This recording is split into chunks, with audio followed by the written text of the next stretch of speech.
It's time for a Rabe review. Okay, up first, a new season of Love is Blind is out on Netflix, season 7. A new group of singles from DC have moved into the pods looking for love. Now, usually I'm all in on this show. I had to get my screeners and I started watching, but something upset me after watching the first batch of episodes, which I'm sure you've seen now. More on that later, but first let's take a look at the couples looking for love this season. We're on Love is Blind. To love we may find. At the altar we'll decide. And if we like the same girl, back off, she's mine. I'm in the Marine Corps. I specialize in energy policy. I'm a physicist. I'm obviously a trophy wife. Let's learn more about each other. Did you vote in the last election? I wasn't gonna share my mom's first name. It gives away part of how I look. No matter what you look like, I'm going to love you. There's gonna be like little love triangles. We could just be a little throuple. Something changed, bro. Someone started drama. This is the deepest connection that I've ever felt with anyone. Is he the best person for you? Or is he just the first person to tell you I love you? Will you marry me? I would be honored to marry you. Stick a fork in it, boy. And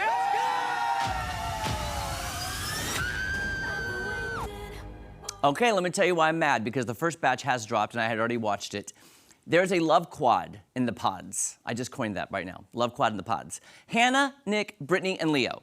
And they follow these four heavily for the first 4 or 5 episodes. Then at the end of the episode, when, let's say somebody gets together, they decide not to follow them to Mexico, okay?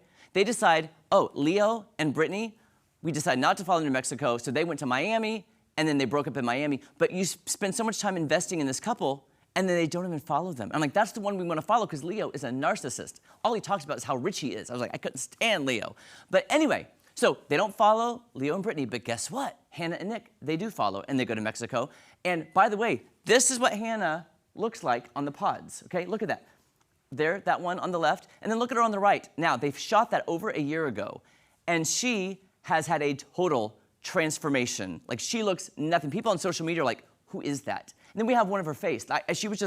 She is glam, look at this. Can you tell the difference between that? Look at that. There's Hannah from Love is Blind.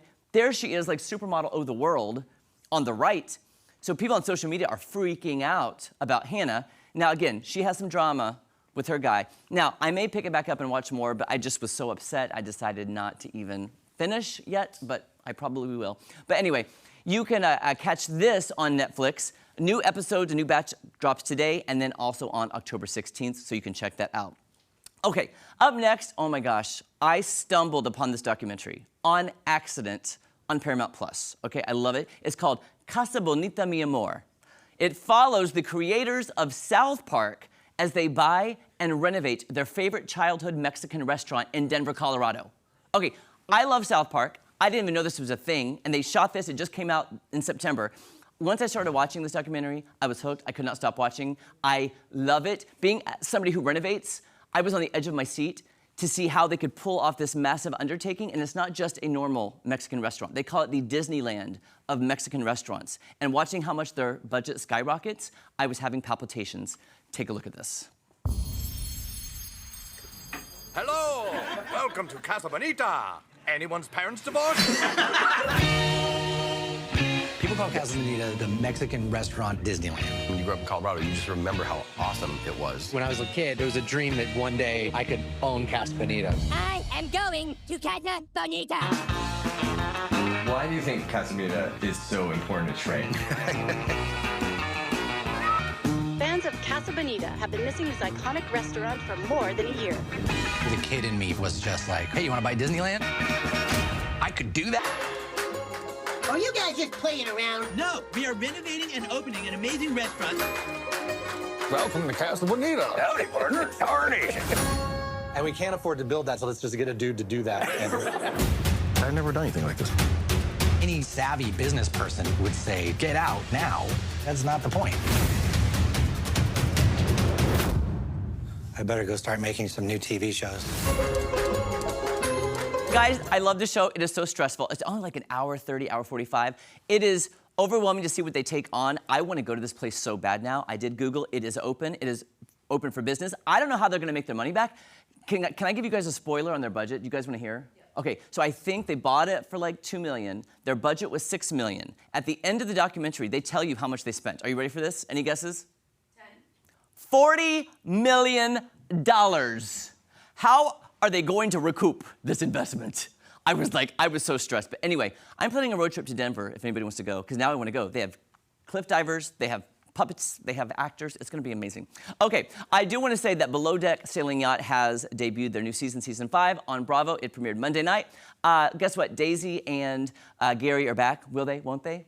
They probably won't, but there's still drama with them, as they always do. So I'm kind of over it. But again, I love the Below Deck series, so I'm going to be watching Monday nights on Bravo. Now for some TV news. Well, actually, just some sad entertainment news. I wanted to touch on that Cece Houston, mother of Whitney Houston, has passed away at the age of 91. You know I have a dog named Whitney Houston. I love Whitney. Unfortunately, Whitney, and her daughter, Bobby Christina, and now her mother have all passed. It's just so tragic to see that iconic family and what happened to them over the years. So condolences to her amazing family and to Cece. I've been actually listening to Cece Houston in my car.